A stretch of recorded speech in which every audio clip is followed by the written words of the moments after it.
እንዴት ቆያችሁን ታላላቆቹን የአውሮፓ ክለቦች የተመለከቱ ወቅታዊ ስፖርታዊ መረጃዎችን የምታደምጡበት የስፖርት የመረጃ ክፍለ ጊዜያችን ላይ ትገኛላችሁ ውድ ቤተሰቦቻችን። ለዚህም ሰዓት በርከት ያሉ ስፖርታዊ መረጃዎችን አጠናክረን ይዘንላችሁ መተናል። በተለይም ደግሞ የሳምንቱ መጨረሻ ላይ እንደመሆናችን መጠን በርከት ያሉ ጨዋታዎችን ቅዳሜ እሁድ ጨምሮ በፕሪሚየር ሊግ እንመለከታለን። እነኚህን ጨዋታዎች በስፋት እናነሳቸዋለን ውድ ቤተሰቦቻችን።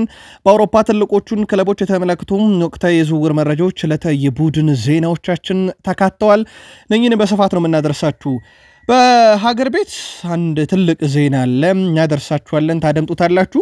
በባህር ማዶ ስፖርት የመረጃ ክፍለ ጊዜያችን ትልቆቹን የአውሮፓ ክለቦች እናነሳለን። ማንቸስተር ዩናይትድ ጋር በተያያዘ የተወሰኑ የዝውውር መረጃዎችን ይዘናል። አርሰናል ቤት እንሄዳለን። ማይክል አርቴታ ከፍተኛ ድጋፍ ያገኙበትን አንድ ጉዳይ ከክለቡ እናደርሳችኋለን። በቡድን ዜናችን አርሰናል ቤት በርካታ ነጥቦችን ይዘናል። ሊቨርፑል አንድ ወሳኝ አጥቂ በዝርዝራቸው ውስጥ አካተዋል። ዛሬ ትልቁ ዜና ግን በሊቨርፑል ቤት ከአሰልጣኝ አርኔ ስሎት የተሰጠው ሙሉ ጋዜጣዊ መግለጫ በእጃችን ደርሷል፣ ታደምጡታላችሁ። ቼልሲም ቤት በርከት ያሉ የቡድን ዜናዎችን ይዘናል። ሪስ ጄምስና እህቱን ላውረን ጄምስን እናነሳለን። ከቼልሲ ጋር በተያያዘ አንድ የዝውውር መረጃም ይዘንላችኋል። ኮል ፓልመር እናነሳለን። በማንቸስተር ሲቲ ቤት ደግሞ ስለ ዝውውር እናነሳለን፣ መረጃዎች ተካተዋል።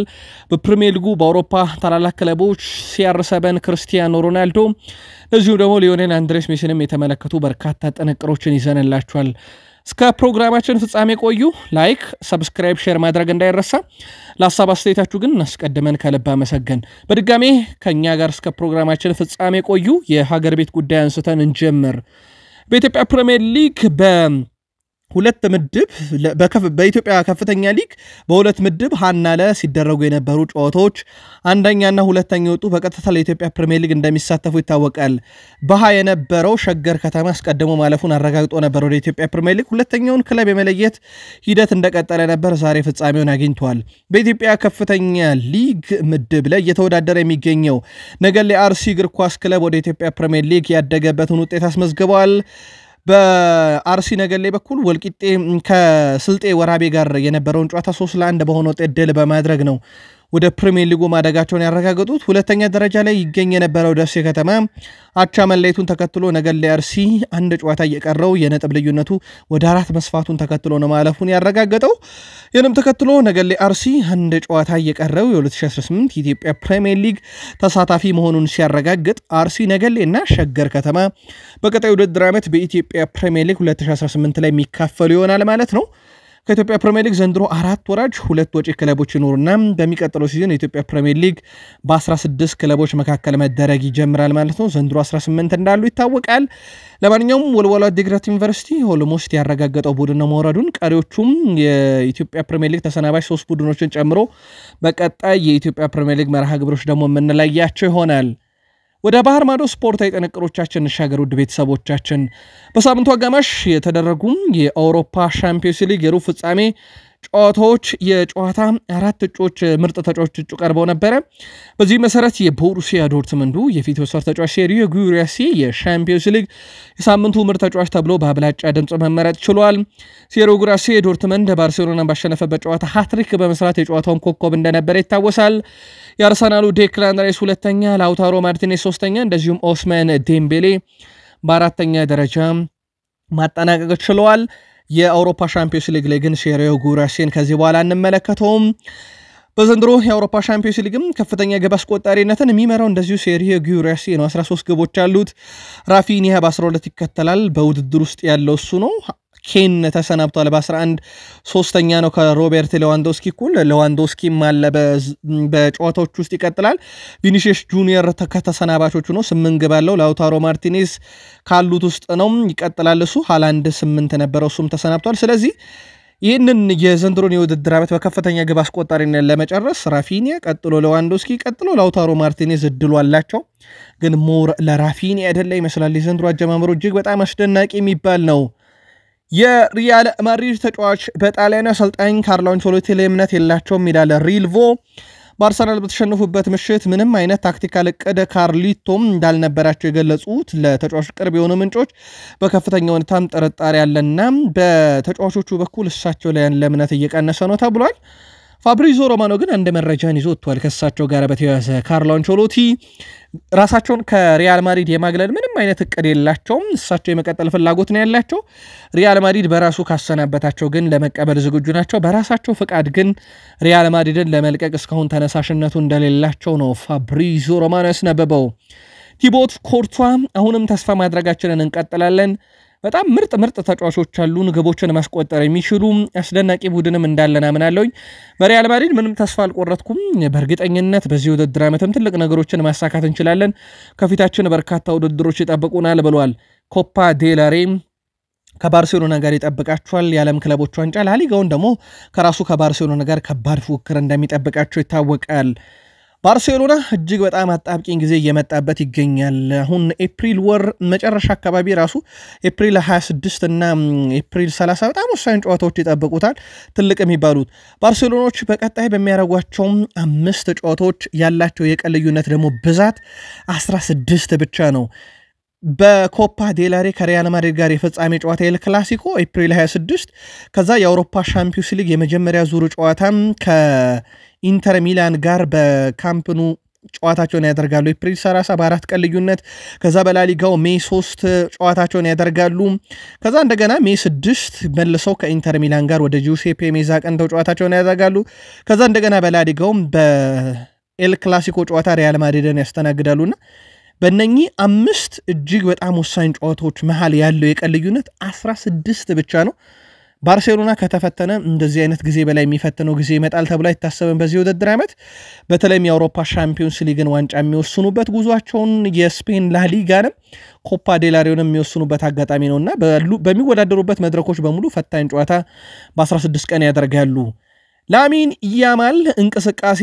እጅግ በጣም መደሰቱን ሊዮኔል አንድሬስ ሜሲ ተናግሯል ያደረገ ያለው ነገር በጣም አስደንቆኛል ገና ታዳጊ ተጫዋች ነው ነገር ግን ከስፔን ጋር የአውሮፓ ዋንጫን አሳክቷል አሁን የዓለማችን ምርጡም ተጫዋች ነው ብሎታል ገና 17 ዓመቱ ነው ማደግ ይችላል ከዚህ በላይ እድገቱንም እንዲቀጥል መክሯለሁኝ በጨዋታዎች ላይ የራሱን የሚጨምራቸው ነገሮች አሉ ልክ እኔ እንዳደረኩት ብሎታልና እጅግ በጣም የሚገርም ኳሊቲ ያለው ተጫዋች ሲል አወድሶታል አርጀንቲና የ8 ጊዜ ባላንዶር አሸናፊ ተጫዋች ሊዮኔል ሜሲ ያለው የእግር ኳስ ተሰጥኦ የፈጣሪ ስጦታ ነው ብሎ እንደሚያምን ገልጿል ያለህ ተሰጥኦ አብሮ የተወለደ ነው ወይስ በጥረት የተገነባ ተብሎ የተጠየቀው ሊዮኔል ሜሲ እኔ የተወለድኩት በዚህ መንገድ ነው ሲል ምላሽ ሰጥቷል በእርግጥ ራሴን ለማሻሻልና በደንብ ለመጎልበት ጠንክሬ የሰራ ነበር የሚለው ሜሲ ነገር ግን ከልጅነቴ ጀምሮ የተቀየረ ነገር የለም እንደዚሁ ስጮት ነበር ያደኩት ብለዋል ሜሲ አክሎም ተሰጥኦዬ የበለጠ ለመጠቀም የሞከርኩት በፈጣሪ የተሰጠኝ ስጦታ ነው ሲል ተሰጥኦ ያለ ጥረት ብቻ በቂ እንዳልሆነም ገልጿል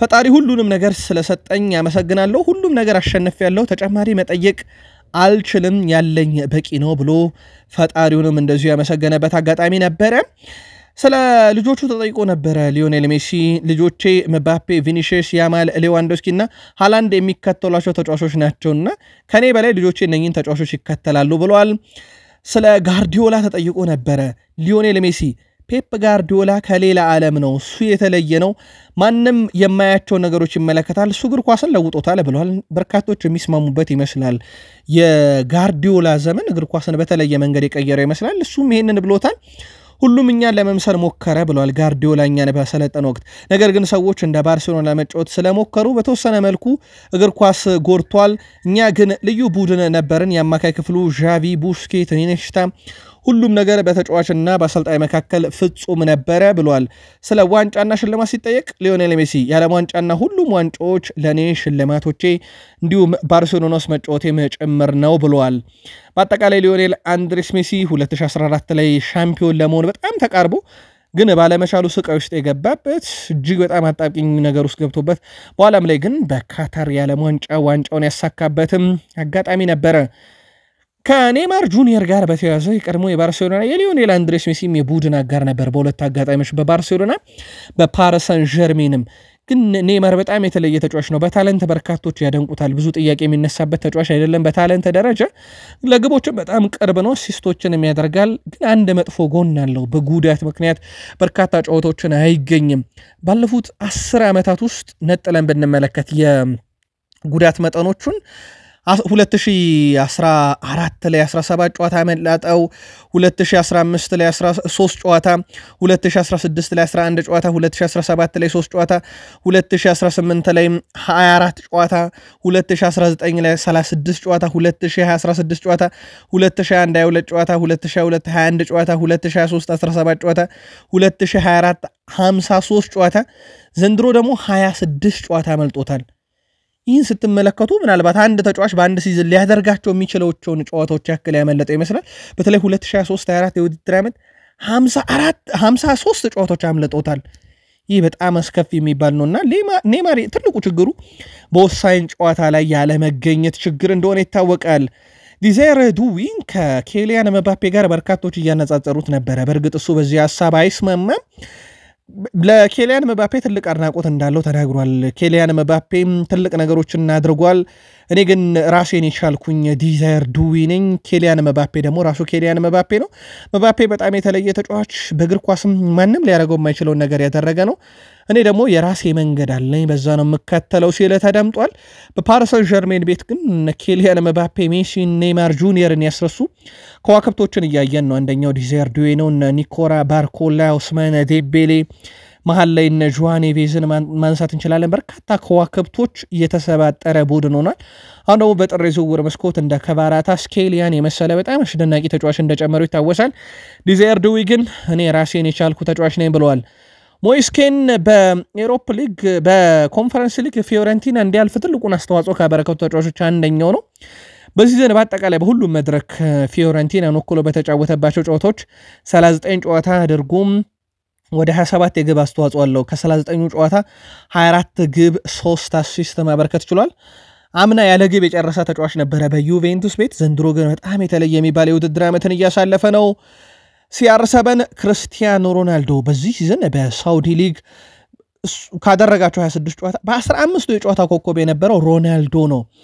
ቡድኑ ትልቁ ችግር የሚነሳበት ያው ከዋንጫ ጋር የተያያዘ ነው። የሳውዲ ፕሮ ሊግን ዋንጫ ሮናልዶ እስካሁን አላሳካውም። በትልቁም እንደ ጥያቄ የሚነሳበት እሱ ነበር። እንደውም እስካሁን ኮንትራቱን አለማራዘሙ ተከትሎ ምናልባትም ወደ ዋንጫ የሚያነሱት አልኢትሃድ አሊያም ደግሞ አልሂላል ያመራል የሚል ነገርም ሲነሳበት ነበር። ለማንኛውም በግሉ ግን በጣም አስደናቂ ጊዜን እያሳለፈ ነው። 933 ግቦችን በፕሮፌሽናል እግር ኳስ ተጫዋችነቱ ያስቆጠረው ሮናልዶ ባለፉት 26 ጨዋታ 15 ጊዜ ጨዋታ ኮከብ ነበረ። የሁጎ ኤኪቲኬን ጨዋታ በመጀመሪያ ጨዋታ በቶተንሃም ሆትስፐር ስቴዲየም በደንብ ተረድቻለሁ፣ እሱን በኔ ጣሉት ብሎ ነበረ ሚኪ ቫንደቪን ከጨዋታው በፊት። እንዳለውም ሁጎ ኤኪቲኬን ቀጥ አድርጎት ነበረ። በኤሮፕ ሊግ ጨዋታ በዶሚኒክ ሶላንኬ ብቸኛ የፍጹም ቅጣት ምት ግብ አሸንፈው ወደ ቀጣዩ ዙር ማለፋቸውን ሲያረጋግጡ ቶተንሃም ሆትስፐርሶች ሁጎ ኤኪቲኬን በማቆም ሚኪ ቫንደቪን ትልቁን ኃላፊነት ተወጥቶ ነበረ። የስፐርስ ተከላካዮች በአጠቃላይ አይንትራክ ፍራንክፈርት ከ383 ቀን በኋላ በሜዳው ባረገው ጨዋታ ጎል ሳያስቆጥር እንዲወጣ የሚያደረጉበት ነበረና ትልቅ ስራ ነበረ ሲሰሩ ያመሹት። በቶተንሃም በኩል አንጌል ፖስቴኮግሉ አንድ መልእክት አጋርተዋል። እንዳለመታደሉ ሆኖ እኔን ትንሽ መጠበቅ ይኖርባችኋል ብለዋል። የኔን ስንብት ስትጠበቁ ለነበረ፣ የኔን መባረር ስትጠብቁ ለነበራችሁ የቅርብ ሰዎችና እንደዚሁም እኔን የማትወዱ ሰዎች ትንሽ መታገስ ይኖርባችኋል። እንዳለመታደሉ ነው ቡድኔ ወደ ኤሮፕ ሊግ ግማሽ ፍጻሜ ስላለፈ ብለዋል። ከድሉም በኋላ በቀጣይ ወሳኝ ጨዋታቸውን በኤሮፕ ሊግ ግማሽ ፍጻሜ ከቦዶ ግሊምት ጋር የሚያደርጉ ይሆናል። ቀለል ያለ ተጋጣሚ የደረሳቸው ይመስላል። ወልቭስ የሚላን ስክሪነር ፈላጊ ሆኖ ብቅ ብሏል። በፓሪስ ሰን ዠርሜን ቤት ንብረት እንደሆነ ይታወቃል። ምንም እንኳን ተጫዋቹ በዛ ባይገኝም ወደ 200,000 ዩሮ ግን ሳምንታዊ ደሞዝ አለው። ምናልባት እዚህ ደሞዙ ላይ ቅናሽ የሚያደርግ ከሆነ ወልቭሶች ይህን ተጫዋች የግላቸው የማድረግ ፍላጎት እንዳላቸው ነው ትራንስፈር ኒውስ ያስነበበው። ሌላኛው ኒካስል ዩናይትድ እና ቶትንሃም ሆትስፐርስ እንደዚሁም ዌስትሃም ዩናይትድን ጨምሮ የኤስ ሚላኑን የመሃል ተከላካይ ማሊክ ታዮን የግላቸው የማድረግ እንደዚሁ ፍላጎት አላቸው። በዝርዝራቸው እስካካተቱት ተጫዋች ሆኗል። የክረምት የዝውውር መስኮት ግን ካሁኑ ከፍተኛ የሆነ ፉክክር እንደሚስተናገድበት ፍንጭ እየሰጠ ይመስላል። በእርግጥ እንደ ቼልሲ ያለ ክለብ አስቀድሞ አስፈርሞ ተጫዋቾቹን በዛው በክለባቸው እንዳስቀመጠም ይታወቃል። የእንግሊዝ እግር ኳስ ማህበር ኤፍኤ ሜሰን ግሪንውድ ከእንግሊዝ ብሔራዊ ቡድን ወጥቶ ወደ ጃማይካ ብሔራዊ ቡድን ለመጫወት ጥያቄ ማቅረቡንና ከዚህ በኋላ ለእንግሊዝ ብሔራዊ ቡድን መጫወት እንደማይችልና እንደማይፈልግም አስታውቋል። በእርግጥ ግፊት የተደረገበት ከእንግሊዝ ኤፍኤ ነበረ። አይደለም ለእንግሊዝ ብሔራዊ ቡድን ለማንቸስተር ዩናይትድ እንዳይጫወት እንደተገፋ ይታወቃል በእንግሊዝ ምድር ውስጥ። አሁን ታዲያ ተጫዋቹም የብሔራዊ ቡድን ደረጃ ለጃማይካ ጥያቄ አቅርቦ እንደነበረና ጉዳዩ እየተጠነበት እንደነበረ ይታወቃል። ኤፍኤው ግን ሜሰን ግሪንውድ ሀገር መቀየሩን በይፋ በዛሬው ዕለት አስታውቀዋል። ባየር ሌቨርኩሰኖች ስለ ጄምስ ማኬቴ ያለውን እቅድ ለማወቅ እና እሱን ለማስፈረም እድል እንዳለ ለማወቅ በቅርብ ሳምንታት ውስጥ ከሲቲ ሰዎችና ከተወካዩ ጋር ውይይት እንደሚያደርጉ ተረጋግጧል። አስደናቂውን ተጫዋች ፔፕ ጋርዲዮላ የመሸጥ ፍላጎት እንደሌላቸው ይታወቅ ነበር፣ ግን ጫናዎች እየበዙ ነው። ተጫዋቹ የመጫወቻ ደቂቃ ይፈልጋል። በዛ ላይ ደግሞ እንደ ባየር ሌቨርኩሰን ያለ ክለብ ለእድገት ከሚመቹ ክለቦች ውስጥ አንደኛው ነው። በርካቶችን አሳድጓል። በቅርብ ጊዜ እንኳን ኡመር መርሙሽን ለራሱ ለማንቸስተር ሲቲ አሳልፎ ሲሸጥ ትልቅ ተጫዋች አድርጎት እንደነበረ ይታወቃል። አሁን ደግሞ እነ ሁጎ ኤኬቴኬ ይጠቀሳሉ እዚህ ውስጥ። አሁን ባየር ሌቨርኩሰኖች የማንቸስተር ሲቲውን ጄምስ ማኬቴንም የግላቸው ለማድረግ በቀጣይ ቀናት ወደ እንግሊዝ መጥተው ድርድር እንደሚያደርጉ ዴሊ ሜል አስነብበዋል። እቺን የደስታ አገላለጽ ከተመለከትናት ኮል ፓልም 1202 ደቂቃዎች ሞልተዋል። በእግር ኳስ ኮል ፓልመር ግብ ካስቆጠረ ማለት ነው። ይህ ተጫዋች ከግብ በጣም እየራቀ መጥቷል። በተለይም የፈረንጆቹ 2025 ከገባ በኋላ በብዙ ከግብ የራቀው ተጫዋች ሆኗል ኮል ፓልመር። በአጠቃላይ 1202 ደቂቃዎች ያለ ግብ ተጉዟል። ቼልሲ ለመጀመሪያ ጊዜ በታሪኩ በኮንፈረንስ ሊግ ሽንፈት አጋጠመው። በሊግ አዋርሶ 2-1 ሽንፈት በስታንፎርድ ብሪጅ ነበር ያስተናገደው። በአጠቃላይ ግን በዘንድሮ ውድድር ዓመት በጨዋታዎቹ ላይ በኮንፈረንስ ሊግ 33 ግቦችን ተቃራኒ መረብ ላይ ያሳርፏል። 8 ግብ ብቻ ነው በተቃራኒው የተቆጠረበት። በእነኚህ ጨዋታዎች ላይ በአጠቃላይ ገጠማቸውን ወደ 10 የሚጠጉ ቡድኖች ውስጥ 9ኙን ድል አድርጓቸው ነበረ። ይህ ቡድን ቼልሲ ግን ለመጀመሪያ ጊዜ ሽንፈት አስተናግዷል። የቼልሲው አምበል ሪስ ጄምስ ታዲያ ቡድናቸው በጨዋታ ደካማ እንቅስቃሴ ማድረጉ በሰጠው አስተያየት ገልጿል። ግማሽ ፍጻሜውን ተቀላቅለናል፣ ነገር ግን ቡድኑ የተጫወተበት መንገድ በጣም የወረደ ነበር ብሎታል። ሪስ ጄምስ አክሎም ቡድኑ በጨዋታ ምንም መሻሻል አላሳየም፣ ወደኋላ አንድ እርምጃ ያሽቆለቆልን ይመስለኛል፣ በቀጣይ ጨዋታ ግን መስተካከል አለበት ብለዋል። ቼልሲዎች በዝውውር መስኮት ላይ ነቃ ተሳትፎን እያደረጉ ይገኛሉ። የ17 ዓመቱን አርጀንቲናዊ የአማካይ ስፍራ ተጫዋች ፍራንኮ ማስታንቱኖን ከሪቨር ፕሌት ለማምጣት አሁንም ጥረት እያደረጉ ይገኛሉ። ማስታንቱኖን ለማስፈረም ግን ከሪቨር ፕሌት በኩል 38.5 ሚሊዮን ዩሮ ቀርቦበታል የተባለው ይህ ተጫዋች በዝውውር መስኮቱ ላይ ትልቅ አጀንዳ ይሆናል ተብሎ ይጠበቃል። ባለፉት 10 ቀናት ውስጥም በትልቁ ስሙን ከቼልሲ ጋር ከሰማናቸው ተጫዋቾች አንደኛው ነው። ቼልሲ በቀጣይ የወጣት ቡድን አባል ለማድረግ ተጫዋቹን እቅድ እንዳላቸው ተዘግበዋል። ቼልሲዎች ከእንስቶቹ ቡድኖቻቸው ውስጥ በጣም ወሳኝ ከምትባለው ላውረን ጄምስ ጋር በዚህ ዓመት ዳግም እንደማይገናኙ አረጋግጠዋል። በተለይም የሃምስትሪንግ ጉዳት አስተናግዳ ነበረ። ለእንግሊዝ ብሔራዊ ቡድን ስትጫወት ነው ይህንን ጉዳት ያስተናገደችው። ወንድሟ በዋናው ቼልሲ ቡድን ውስጥና በእንግሊዝ ብሔራዊ ቡድን፣ እህቱ ደግሞ በሴቶቹ ቡድን ቼልሲና በእንግሊዝ ብሔራዊ ቡድን እናውቃታለን። በቼልሲ ቡድን ውስጥ በጣም ወሳኟ ተጫዋች ብትሆንም ላውረን ጄምስ ግን በዚህ ዓመት ተመልሳ ለቡድኑ ግልጋሎት አትሰጥም በጉዳት ምክንያት። የመርሳይዱ ክለብ ሊቨርፑል ዋና አሰልጣኝ አርኔ ስሎት ቡድናቸው እሁድ ከሌስተር ሲቲ ጋር ከሚያደርገው ጨዋታ በፊት በጋዜጣዊ መግለጫ ምላሽ ሰጥቷል። አንዳንድ ከጋዜጠኞች ለቀረበላቸው ጥያቄ የቨርጅል ቫን ዳይክ አዲስ ኮንትራት ምርጥ ተጫዋቾችን ማቆየት እንደሚያስፈልግ ያሳየ ብለውታል። አሌክሳንደር አርኖልድ ከጉዳት ተመልሷል። በእሁዱ የሌስተር ሲቲ ጨዋታ ተጠባባቂ ሆኖ የሚጀምር ይሆናል ብለዋል። ባሉን ተጫዋቾችም ደስተኛ ነን። ሳላ፣ ቨርጅል ቫን ዳይክ ኮንትራት ማራዘም በራሱ ትልቅ የዝውውር መስኮት ነው ብለውታል። እሳቸው በቀጣዩ ውድድር ዓመት ቡድናቸውን ከማጠናከር አንጻር ከውል ጋር ያለው ችግር የገንዘብ አልነበረም። ተጫዋቹ ውል ካልተሰጣቸው ዕቃ መግዣ ገንዘብ አይኖራቸውም ማለት አልነበረም። አጠቃላይ ስለ ወደፊት ቆይታቸው ነበረ ውይይት ሲደረግ የነበረው። እናም በገንዘብ ደረጃ አልነበረም ጭቅጭቁ ወይም የተራዘመበት ዋና ምክንያት ሌሎች መሰረታዊ ጉዳዮች ነበሩት ብለዋል። ባለፈው ክረምት ቡድኑ አልቀየረውም፣ ነገር ግን ደረጃው አልወረደም። ደረጃውን አስጠብቀን እንዲሄድ አድርገነዋል። አሁን ባለው ሂደት ሊቨርፑል ጥንቅቅ ያለ ቡድን ብለውታል እሳቸው። እንግዲህ በቀጣይ የውድድር ዓመት ግን ተጫዋች አምጥተው ቡድኑን ያጠናክሩታል ተብሎ ነው የሚጠበቀው በዋነኝነት። እሳቸው ሆነም ጥንቅቅ ያለ ቡድን ብለውታል። አርኔ ስሎት ካለፉት 6 ጨዋታ 5ቱን አሸንፈዋል። እንግዲህ ሙሉ ዓመቱ ስንጫወት ከ3 እና 4 ጨዋታ ውጪ ሁሉንም ጠንካሮች ነበርን። ብዙ ጨዋታዎች በአንድ ወይም በሁለት የጎል ልዩነት አሸንፈናል። እጅግ ጥሩ ሊግ ነው።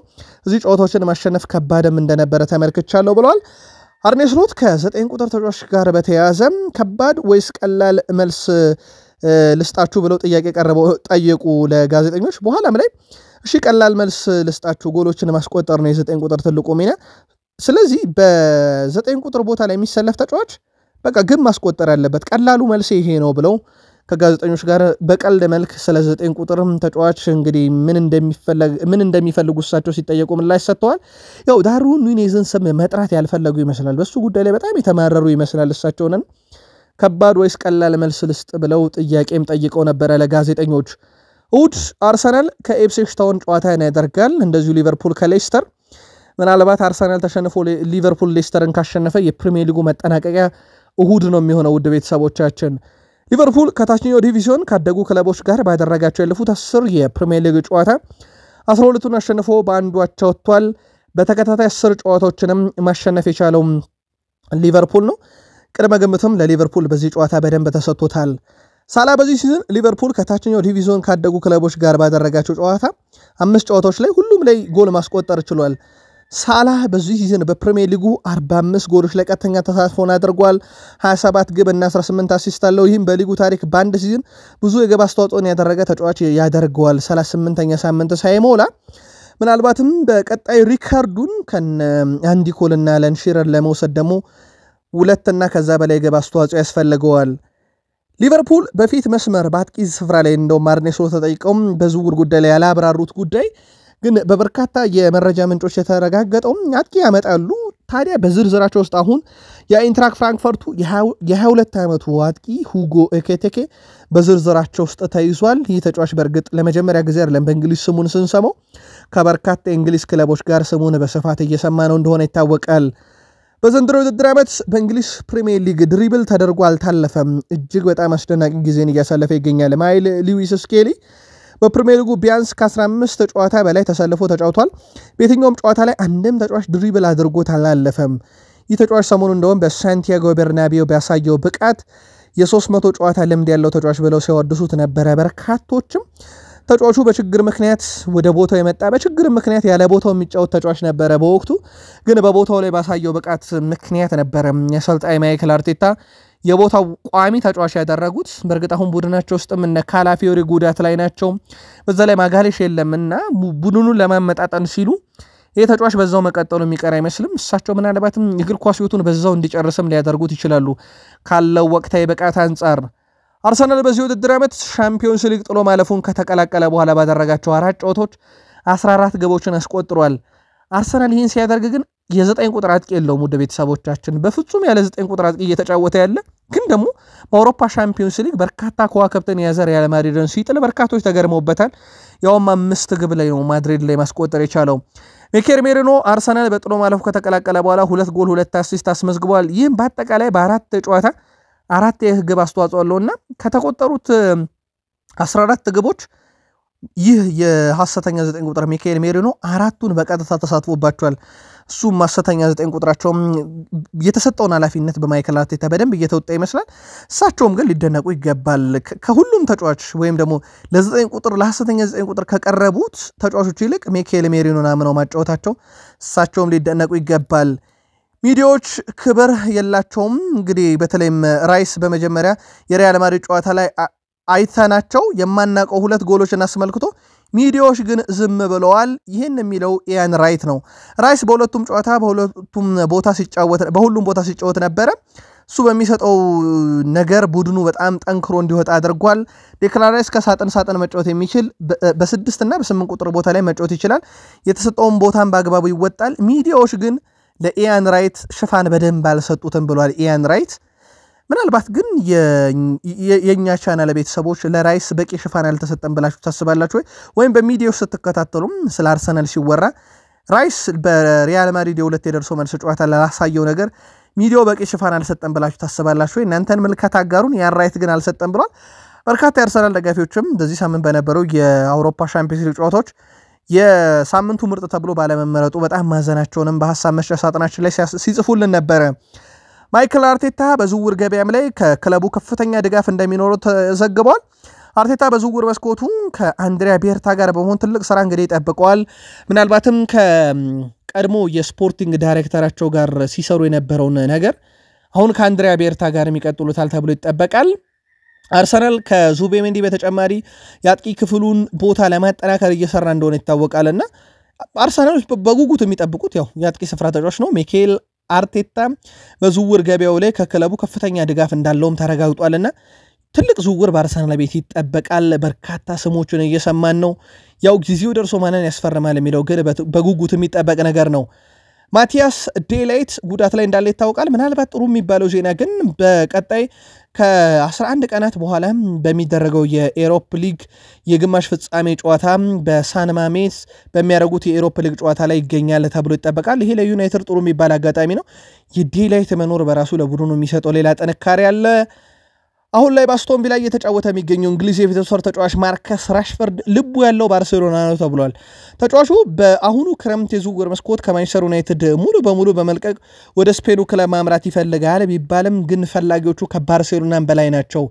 እነ ቼልሲ ባየር ሙኒክ ፓሪስ ሰን ዠርሜን ከትልቆቹ ክለቦች የዚህ ተጫዋች ፈላጊ ናቸው አስቶን ቪላዎችም ተጫዋቹን ማቆየት ሌላኛው እቅዳቸው ነው ስለዚህ ራሽፈርድ ምርጥ ብቃት በአስቶን ቪላ ቤት ማሳየቱ ሁለት ጥቅም ይዞ መጥቷል አንደኛው ለዩናይትድ በትልቅ ገንዘብ መሸጥ ነው ሁለተኛው ደግሞ ተጫዋቹ በሚፈልገው ክለብ እንዲጫወት ያደርገዋልና ምናልባትም ለዩናይትድ መጫወት ከነበረ ህልሙ የግድ ከሩበን አሞሪም ጋር ሰላም ማውረድ ይጠበቅባቸዋል ምክንያቱም ለመለያየታቸው ምክንያቱ እሱ እንደነበረ ይታወቃልና ያንን የግድ ማሻሻል ይኖርበታል አሊያም ደግሞ ወደ ትልቅ ክለቦች ማምራት ካለ በዚሁ ብቃቱ መቀጠል ይኖርበታል በተጫዋቹ በኩል ግን አሁን ያለው ብቃት እጅግ በጣም አስደናቂ የሚባል ነው ሌላኛው የማንቸስተር ዩናይትድ ወቅታዊ ብቃት ለየት ያለ ነው ሊታመን የማይችልም ነው አንዳንድ ጊዜ በፕሪሚየር ሊግ ዩናይትድ የሚጥላቸው ነጥቦች ከዛ በአውሮፓ መድረክ ሲሄድ የሚያመጣቸው ውጤቶች ያስገርማሉ ለማንኛውም ማንቸስተር ዩናይትድ በመጀመሪያ አጋማሽ ኦልድ ትራፎርድ ላይ 306 ጨዋታዎችን መራ 283ቱን አሸነፈ 23ቱን አቻወጣ ምንም አይነት ሽንፈት የሚባል ነገር አልገጠመውም ማለት ነው ዩናይትድ በኦልድ ትራፎርድ ብቻ አይደለም በመጀመሪያ አጋማሽ ከመራ የማይሸነፈው በዌምብሌ ስቴዲየም ራሱ ማንቸስተር ዩናይትድ የመጀመሪያ 45 መርቶ ከወጣ ተሸንፎ ያቀም እጅግ በጣም አስገራሚ የሚባል ግጥምጥሞች ነው ማንቸስተር ዩናይትድ በዚህ ሲዝንም በኤሮፕ ሊግ ምንም ሽንፈት አላስተናገደም 12 ጨዋታ አሸነፈ 12 ጨዋታ ተጫወተ 8 አሸነፈ 4 አቻወጣ 0 ሽንፈት ማስመዝገብ ችሏል በኤሮፕ ሊጉም እስካሁን በተጓዘው ምክንያት ወደ 29.4 ሚሊዮን ፓውንድ ወደ ካዝኖ ማስገባት ችሏልና በቀጣይ ገቢ ያስፈልጓል ማንቸስተር ዩናይትድ ለዝውውሩና ጥሩ የሚባል ገቢን የሚያገኝበት ሳምንት ነበረ ሃሪ ማጓየር ለማንቸስተር ዩናይትድ የመጨረሻ 3 ጨዋታዎች ከፖርቶ ጋር 91ኛው ደቂቃ አቻ አረጋቸው ከሌስተር ሲቲ ጋር 93ኛው ደቂቃ እንዲያሸንፉ አደረጋቸው ከሊዮን ጋር 121ኛው ደቂቃ እንዲያሸንፉ አደረጋቸው የመጨረሻ 3 ጎሎቹ በሙሉ በጣም አስፈላጊ ነበሩ ለማንቸስተር ዩናይትድ ምናልባት ለእግር ኳስ ተመልካች ብቻ አይደለም ሰዎች በህይወታቸው ራሱ የሃሪ ማጓየርን ውጣ ውረድ እንደ ምሳሌ ሊወስዱት ይችላሉ ሃሪ ማጓየር ባለፉት 2 ዓመታት የነበረበትና ዛሬ ላይ ያለበት ነገር እጅግ በጣም የተለያየ ነው ባለፉት 2 ዓመታት ውስጥ ሃሪ ማጓየር ከክለቡ እንዲሰናበት የሚፈልግ ተጠባባቂ ወንበር ላይ ወረደ አልፎም ተርፎም ከካፒቴንነት ከቡድን አንበልነት የተነሳ ተጫዋች ነበረ አሁን ግን ሃሪ ማጓየር ለዩናይትድ የመጨረሻ ሰዓት ደራሽ ሆኗል የኦሎምፒክ ሊዮኑ ተጫዋች ማሊክ ፎፋና እኛ ጨዋታው አልቋል ብለን አስበን ነበረ ለነሱ ማንቸስተር ዩናይትዶች ግን ጨዋታው አልተጠናቀቀም ነበረ ይህ ጨዋታ በህይወት ዘመኔ ሁሉ ማረሳው ጨዋታ ብሎታል ምርግጥ በርካቶችም ማለቀ ያሉት ጨዋታ ነበረ ጨዋታውን ሲያስተላልፉ የነበሩ የተለያዩ ሚዲያዎችንም ለመመልከት ሞክሬ ነበረ አብዛኞቹ ጨዋታው እንዳለቀ ነበረ ሲተነበዩ የነበረው ይህም ብቻ ሳይሆን በርካታ ዩናይትድያን ስቴዲየምም ጥለው የወጡበት ምሽት እንደነበረ ይታወቃል አብዛኞቹ ደጋፊዎች እንደውም ከስቴዲየም ውጪ በጩኸት ምክንያት ነበረ ጨዋታውን መልሰው ለማየት ስክሪኖቻቸውን ያበሩት ነበረ እናም የኦሎምፒክ ሊዮኑ ተጫዋች ማሊክ ፎፋና እኛ ያለቀ መስሎን ነበር ብሏል ማንቸስተር ዩናይትድ በመጨረሻዎቹ 7 ደቂቃ 3 ግቦችን አስቆጥሮ ነው ጨዋታውን ድል አድርጎም ወደ ግማሽ ፍጻሜ ማለፉን አረጋግጦ የነበረው ማንቸስተር ዩናይትድ ባለቀ ደቂቃ ግብ አስቆጥሮ ጨዋታን በእንደዚህ አይነት መልኩ ሲቀየር ግን ይህ ለመጀመሪያ ጊዜ አይደለም የ1999 በትልቁ ሊነሳ ይችላል ግን ባለፈው ዓመት ይሄንን ነገር ደግሞታል አምና በወራ መጋቢት ከመመራት ተነስቶ በኤፍኤ ካፕ በ120 ደቂቃ ድራማ አማድ ዲያሎ በመጨረሻ ደቂቃ ባስቆጠራት ግብ ሊቨርፑልን ጥለው አልፈው የዋንጫ ባለቤትም የሆኑበት ዓመት ነበረ ዘንድሮ ደግሞ በሚያዝያ ወር ደግሞታል የ120 ደቂቃን ድራማ ማንቸስተር ዩናይትድ እንደዚህ አይነት ነገሮችን የለመደ ይመስላል በተደጋጋሚ ያደረገው ነው ቀጣይ ማንቸስተር ዩናይትድ በኤሮፕ ሊጉ ከ11 ቀናት በኋላ በሳን ማሜ አትሌቲኮ ቢልባውን ይገጥማል። ተመሳሳይ ሂደት ይመስላል። ኦሎምፒክ ሊዮንንም ከሜዳ ውጪ ነበር የመጀመሪያ ዙር ጨዋታ ገጥሞ 2-2 ተጠናቆ ኦልድ ትራፎርድ ላይ ያው 0-0 የሚጀምር አይነት ጨዋታ ሆኖ የነበረው የአትሌቲኮ ቢልባውም ጨዋታ ምናልባት ራሱ ይደገም ይሆን ወይ ከ11 ቀናት በኋላ የምንመለከተው ይሆናል። የመጀመሪያ ዙር ጨዋታ በሳን ማሜስ፣ ሁለተኛ ዙር ጨዋታ ደግሞ በኦልድ ትራፎርድ የሚደረግ ይሆናል። ውድ ቤተሰቦቻችን በሀገር ቤትና በባህር ማዶ ለዚህ ሰዓት እናንተ ውድ አድማጮቻችን ብትሰሟቸው ብለን ያሰናዳንላችሁ መረጃዎቻችን እነኚህን ይመስላሉ። ከጥቂት ደቂቃዎች በኋላ ተጨማሪ መረጃዎችን አሰናድተን ዳግም እንመጣለን። ላይክ፣ ሰብስክራይብ፣ ሼር ማድረግ ግን እንዳይረሳ። ለአጋርነታችሁ ግን በእውነት ከልብ አመስግነናል። ያውኑን እዚህ ጋር ነው የምናበቃው። መልካም ቀን ይሁንላችሁ።